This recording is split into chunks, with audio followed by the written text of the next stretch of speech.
Assalamualaikum warahmatullahi wabarakatuh. Perkenalkan, saya Widya Puspita Rahmah dengan NIM 20031171 dari Pendidikan Biologi, Fakultas Matematika dan Ilmu Pengetahuan Alam Universitas Negeri Padang. Di sini saya akan menampilkan video praktek mengajar dalam memenuhi tugas mata kuliah micro teaching dengan dosen pengampu yaitu Ibu Dr. Zulyusri MP, yaitu dengan menggunakan model pembelajaran Discovery Learning. Nah, sebelum lanjut ke video, saya akan jelaskan sedikit apa itu pengertian dari Discovery Learning beserta sintak atau langkah-langkah dari Discovery Learning.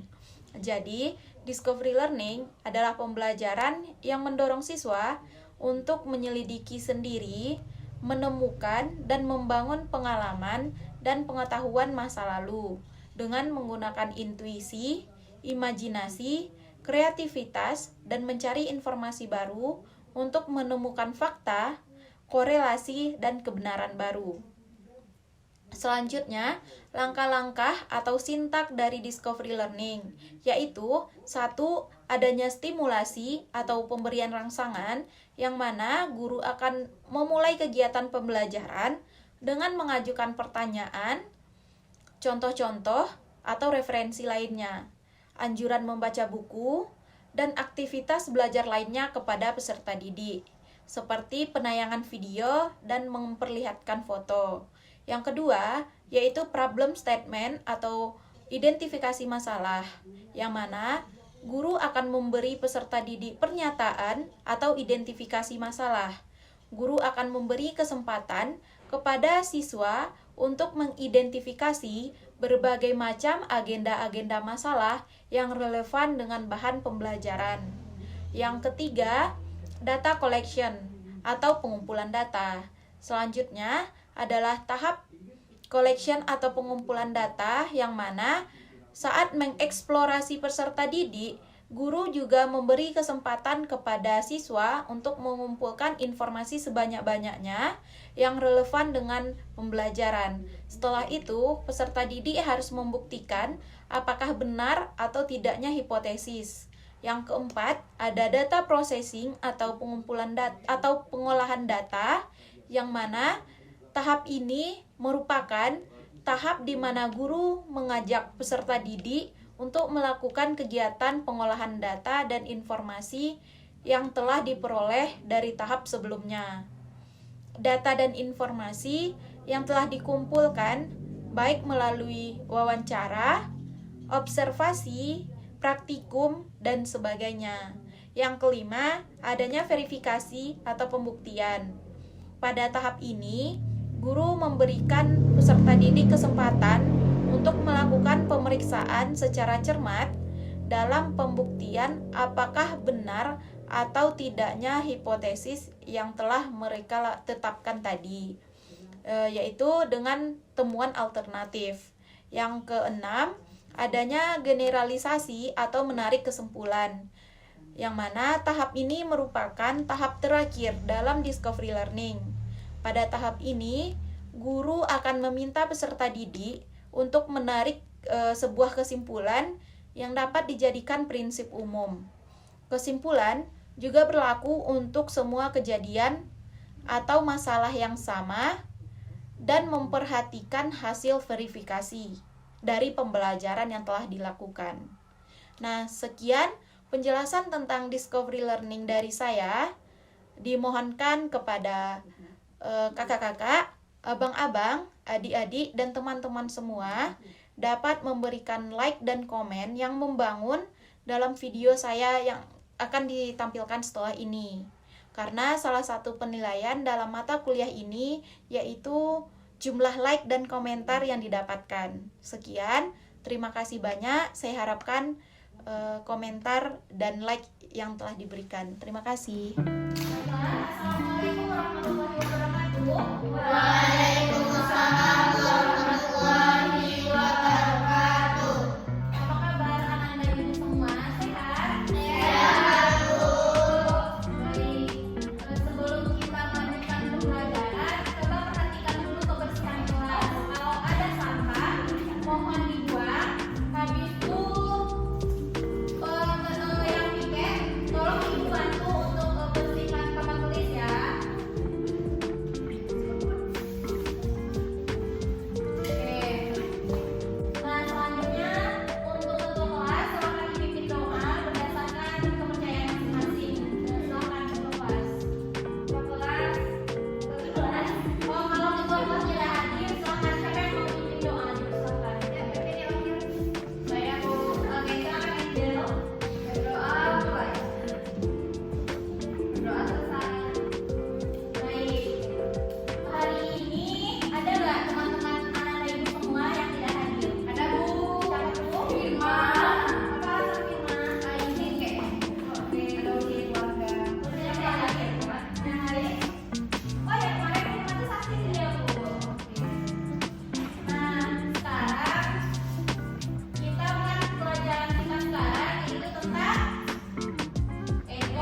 terima kasih ya pertanyaannya. Selanjutnya, Ibu mau bertanya sebelumnya kepada Ananda Ibu semua.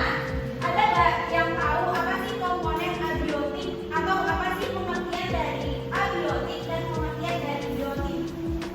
Oke, silakan. Kalau komponen biotik itu berupa makhluk hidup, kalau komponen abiotik itu berupa benda hidup atau benda mati. Oke, benar ya yang disampaikan oleh teman Ananda Ibu semua. Jadi, komponen abiotik merupakan komponen di dalam ekosistem yang tidak hidup atau mati. Bisa Ananda sebutkan contohnya dari gambar di depan? Ayo, silakan. Contoh dari komponen abiotik dari gambar di depan. Ya, air, betul. Matahari, betul. Selanjutnya komponen biotik. Ya, kenapa Muti? Oh iya, silakan. Oke, boleh. Kamu tidak ada? Iya. Nah, selanjutnya yaitu komponen biotik. Komponen biotik merupakan komponen yang ada di dalam ekosistem yang merupakan makhluk hidup. Contohnya ada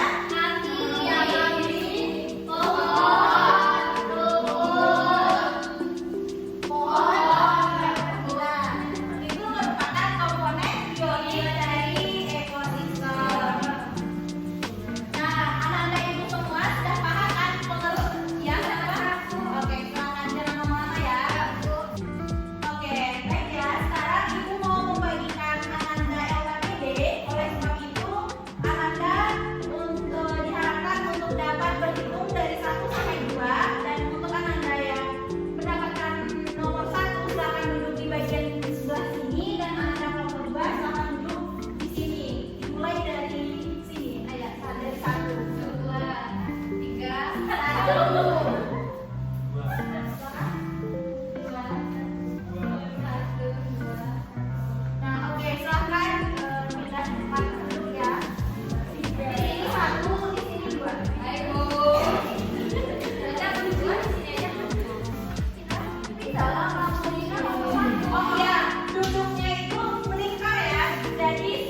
Jadi